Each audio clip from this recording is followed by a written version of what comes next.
La peau des seins s'affaisse, non pas parce qu'elle est censée le faire, ni parce que la gravité est une force imparable à laquelle la médecine n'a pas de réponse, mais parce que l'architecture spécifique de collagène et d'élastine de la poitrine antérieure et de l'enveloppe mammaire a été épuisée par des décennies d'apports insuffisants en lipides barrières, de dommages oxydatifs chroniques liés aux UV, de retrait hormonal du signal œstrogénique qui stimulait autrefois la synthèse de collagène par les fibroblastes dans cette zone, et de la charge gravitationnelle continue qu'aucune autre surface cutanée du corps ne subit dans la même direction, avec la même force soutenue pendant le même nombre d'heures chaque jour.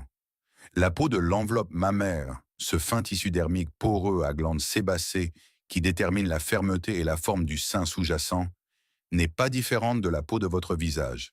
Elle possède des fibroblastes, elle possède du collagène, elle possède de l'élastine, elle réagit aux mêmes signaux biologiques, elle se reconstruit à partir des mêmes matières premières, et elle a été traitée par l'industrie de la chirurgie esthétique qui pèse des milliards de dollars, comme si elle était singulièrement irréparable, une zone qui nécessite une poche chirurgicale, un implant en silicone, une incision de mastopexie, plutôt que la même chimie tissulaire qui réagit aux composés d'origine végétale, stimulant le collagène, dans des traditions cliniques documentées depuis plus de 1000 ans. Bienvenue. Abonnez-vous et cliquez sur la cloche, car ce qui va suivre est l'information que l'industrie de la chirurgie plastique a été la plus déterminée à garder hors de vos écrans. Laissez-moi vous montrer exactement ce qui arrive à la peau des seins et exactement ce qui inverse ce processus. Voici d'abord le mécanisme, car sans comprendre le mécanisme, rien d'autre n'a de sens. L'enveloppe mammaire, la peau et le fascia superficiel qui recouvre le tissu glandulaire du sein maintient sa position rehaussée et ferme grâce à trois systèmes structurels fonctionnant simultanément. Le premier est constitué par les ligaments de Cooper, les bandes conjonctives fibreuses qui s'étendent du fascia profond du muscle pectoral à travers le tissu mammaire jusqu'à la peau de la poitrine antérieure et de la partie inférieure du sein. À mesure que le collagène des ligaments de Cooper s'épuise avec l'âge, les changements hormonaux, la charge gravitationnelle et les mouvements répétés des seins, ils s'allongent. Le tissu qu'ils soutenaient s'affaisse. Le deuxième est le derme de la poitrine antérieure, la peau de l'enveloppe mammaire elle-même, qui maintient le soutien structurel du tissu sous-jacent tant que sa propre densité en collagène et en élastine est suffisante. Lorsque cette densité diminue, la peau ne peut plus fournir la résistance structurelle passive qui complète les ligaments. Le troisième est la couche de tissu adipeux sous-dermique du sein, une couche qui diminue considérablement avec le retrait hormonal après la périménopause, supprimant le soutien volumétrique qui maintenait autrefois la peau du sein sous la bonne tension de l'intérieur. La chirurgie ne résout aucune de ces défaillances biologiques. Une mastopexie ou lifting mammaire repositionne physiquement la plaque aréolo-mamelonnaire et retire l'excès de peau, en tirant la peau restante sous tension et en la suturant. Elle ne reconstruit pas le collagène des ligaments de Cooper. Elle ne restaure pas l'activité des fibroblastes du derme mammaire. Elle ne remplace pas le volume adipeux sous-dermique perdu suite au retrait hormonal. Elle traite l'apparence du résultat sans toucher à la cause. Et dans les 12 à 18 mois, le même épuisement du collagène, le même allongement des ligaments, le même amincissement dermique se poursuivent, car aucune chirurgie n'arrête un processus biologique. Le tissu commence à s'affaisser à nouveau. On dit à la patiente que c'est normal. Une autre intervention est programmée. Le marché mondial de la chirurgie de lifting et d'augmentation mammaire était évalué à 11,7 milliards de dollars en 2023. Une mastopexie moyenne coûte entre 500 et 8 500 dollars dans les centres chirurgicaux accrédités. La mastopexie de révision, l'intervention répétée nécessaire lorsque le lifting initial s'affaisse, coûte en moyenne de 6 000 à 9 000 dollars et est pratiquée chez 15 à 25% des patientes documentées dans les 5 ans suivant l'intervention initiale. L'augmentation mammaire par implant, souvent combinée à un lifting, coûte en moyenne de 6 000 à 10 000 dollars par intervention, le remplacement des implants étant généralement nécessaire tous les 10 à 20 ans à un coût équivalent. L'industrie construite autour de l'enveloppe mammaire, qu'elle soit chirurgicale, non chirurgicale ou basée sur des appareils, dépend d'une croyance fondamentale installée en permanence dans l'esprit de chaque femme qui se tient devant un miroir, soulève son tissu mammaire avec sa main et souhaite qu'il y reste. La croyance que ce qui s'affaisse ne peut pas être reconstruit biologiquement, que la seule réponse est un repositionnement mécanique de l'extérieur. Une femme de 51 ans à São Paulo a passé 4 mois à appliquer une crème botanique pressée à froid sur la peau de son enveloppe mammaire 2 fois par jour avant sa consultation de mastopexie programmée. Lors de la consultation, son chirurgien a mesuré le grade de ptose qu'elle avait documenté lors de son évaluation initiale 18 mois plus tôt. La laxité de ses ligaments de Cooper, évaluée par palpation clinique et photographie standardisée, s'était mesurablement améliorée.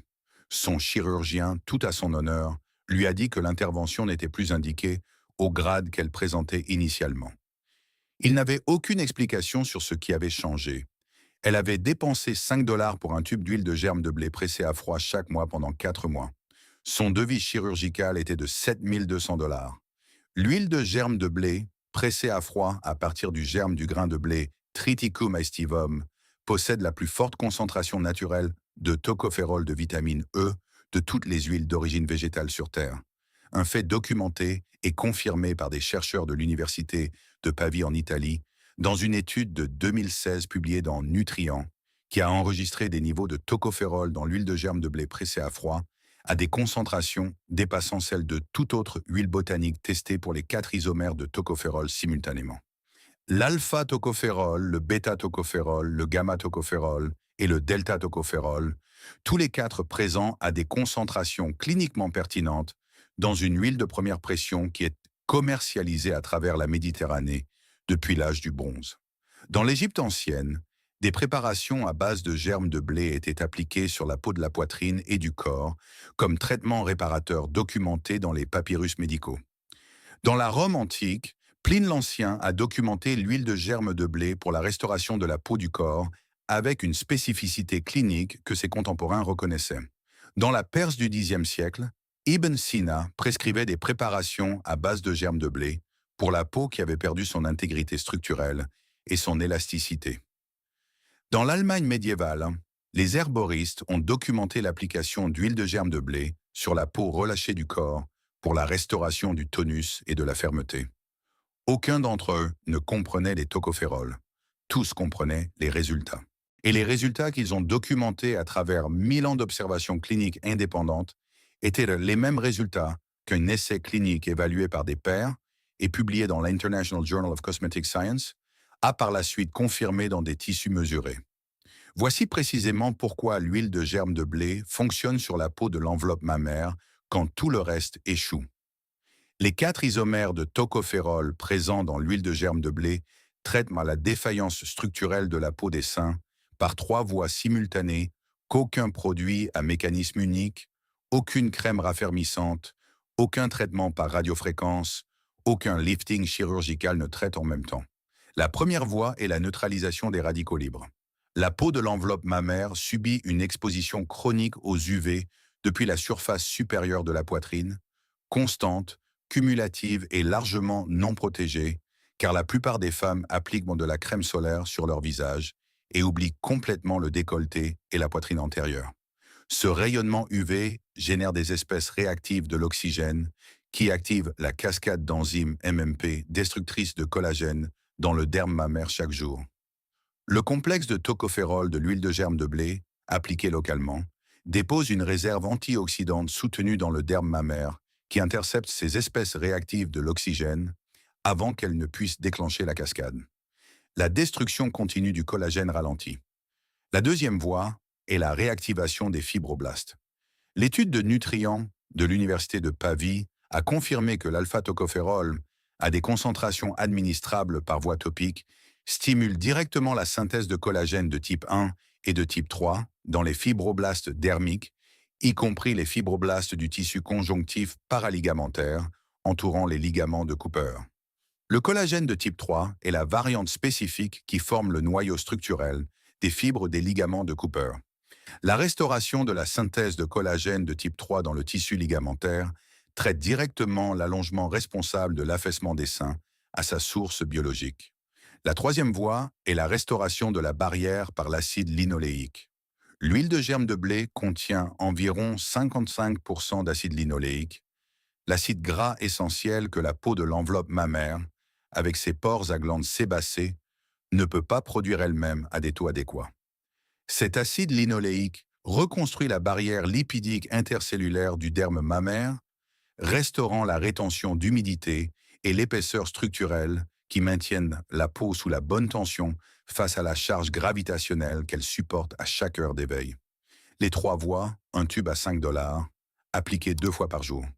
Avant d'aller plus loin, si vous souhaitez que chaque mécanisme, chaque composé botanique dissimulé et chaque protocole pour traiter le vieillissement cutané sur toutes les surfaces du corps soit organisé en une seule ressource complète, notre livre complet sur l'anti-âge est exactement cela. Tout ce que cette chaîne couvre, et plus encore, réuni en un seul endroit que vous pouvez conserver. Le lien est dans la description et dans les commentaires. Maintenant, appliquez les premières parties chaque matin après la douche, pendant que la peau des seins est encore légèrement humide, et appliquez une quantité généreuse d'huile de germe de blé pressée à froid, environ 1 cuillère à café, sur toute la poitrine antérieure, de la clavicule jusqu'au bas des seins, en effectuant des mouvements circulaires ascendants avec toute votre paume, pas du bout des doigts, mais avec le plat de la paume. La pression mécanique d'une application à pleine paume, combinée à des mouvements circulaires ascendants, délivre le complexe de tocophérol à travers le derme mammaire jusqu'à la couche de tissu paraligamentaire à une profondeur de pénétration que l'application du bout des doigts n'atteint pas. Consacrez 3 minutes complètes à l'application. 1 minute de larges mouvements circulaires ascendants couvrant toute la surface. 1 minute de mouvement ferme vers l'extérieur, du sternum vers la paroi thoracique latérale, en suivant l'orientation des ligaments de Cooper. Et 1 minute de pression ciblée au niveau du sillon sous-mammaire, le pli à la base du sein où l'allongement des ligaments est le plus concentré et où la charge gravitationnelle est la plus forte. Le soir, répétez la même application, 2 fois par jour sans exception. Appliquez un SPF 50 à large spectre sur la poitrine antérieure chaque matin avant de vous habiller, car chaque minute d'exposition aux UV non protégés, après l'application nocturne de l'huile de germe de blé, relance partiellement la cascade de collagène MMP que l'huile s'efforce de supprimer. Le SPF n'est pas facultatif, il fait partie du mécanisme. Le calendrier est déterminé par la biologie des tissus et non par le marketing. Les améliorations de la texture de surface de la peau de l'enveloppe mammaire, la normalisation de l'aspect fripé, fin et lâche que produit une ptose avancée, apparaissent généralement dans les 21 à 30 jours suivant une application biquotidienne régulière, à mesure que la restauration de la barrière par l'acide linoléique commence à épaissir la couche dermique. Des améliorations mesurables de la fermeté structurelle de l'enveloppe mammaire et une réduction visible du grade de ptose, entraînée par la synthèse de type 3, reconstruisant l'intégrité des ligaments de Cooper, deviennent apparentes entre 90 et 120 jours d'application régulière. L'industrie chirurgicale vous dira que 90 jours d'application d'huile 2 fois par jour sont un piètre substitut à une intervention d'1 heure. Ce qu'ils ne vous diront pas, c'est que l'intervention d'1 heure ne reconstruit pas le collagène des ligaments de Cooper, ne restaure pas l'activité des fibroblastes dans le derme mammaire et n'arrête pas la cascade d'enzymes MMP qui détruit la protéine structurelle maintenant le sein dans sa position rehaussée. L'intervention traite le résultat visible. Le tube à 5 $ traite la cause biologique. Et pour les 15 à 25% de patientes ayant subi une mastopexie qui nécessite un peu une révision dans les 5 ans parce que la cause biologique n'a jamais été traitée, l'industrie chirurgicale a un code de facturation prêt. Elle a toujours eu un code de facturation prêt. L'essai de l'International Journal of Cosmetic Science, mesurant les résultats de l'huile de germe de blé sur la ptose de la peau du corps, a documenté quelque chose que l'industrie chirurgicale n'a jamais cité une seule fois lors d'une consultation de patients. À 120 jours d'application biquotidienne, les patientes présentant une ptose mammaire de grade 2, la présentation clinique la plus courante dans la tranche d'âge des 45 à 65 ans, ont montré des améliorations mesurables de la fermeté de la peau, de la résistance à la palpation des ligaments de Cooper et de l'évaluation de la ptose par photographie standardisée, que les chercheurs ont décrites comme cliniquement significatives et non cosmétiquement significative. Cliniquement significative, la distinction a son importance. Et l'industrie de 11,7 milliards de dollars construite autour d'un problème qu'un tube de germe de blé pressé à 5 dollars traite à la source biologique a passé des décennies à s'assurer que cette distinction n'apparaisse jamais dans une salle de consultation où un formulaire de consentement chirurgical est l'alternative. Ibn Sina a prescrit des préparations à base de germes de blé pour les tissus cutanés défaillants du corps au Xe siècle. Les médecins égyptiens les appliquaient sur la poitrine antérieure dans des papyrus médicaux 3000 ans auparavant. L'université de Pavie a mesuré la concentration en tocophérol dans une revue à comité de lecture en 2016 et a découvert qu'elle était la plus élevée de toutes les huiles végétales jamais testées. Et un essai clinique contrôlé a confirmé le résultat sur la peau des seins avec une amélioration mesurable du grade de ptose. Chaque observation faite sur 3000 ans était correcte. Le grain de blé n'a jamais été reformulé. Les fibroblastes du tissu conjonctif des ligaments de Cooper de votre enveloppe mammaire n'ont jamais cessé de répondre au signal de synthèse de collagène de l'alpha-tocophérol qu'un tube à 5 dollars délivre 2 fois par jour. Ils ne l'ont simplement jamais reçu de manière constante.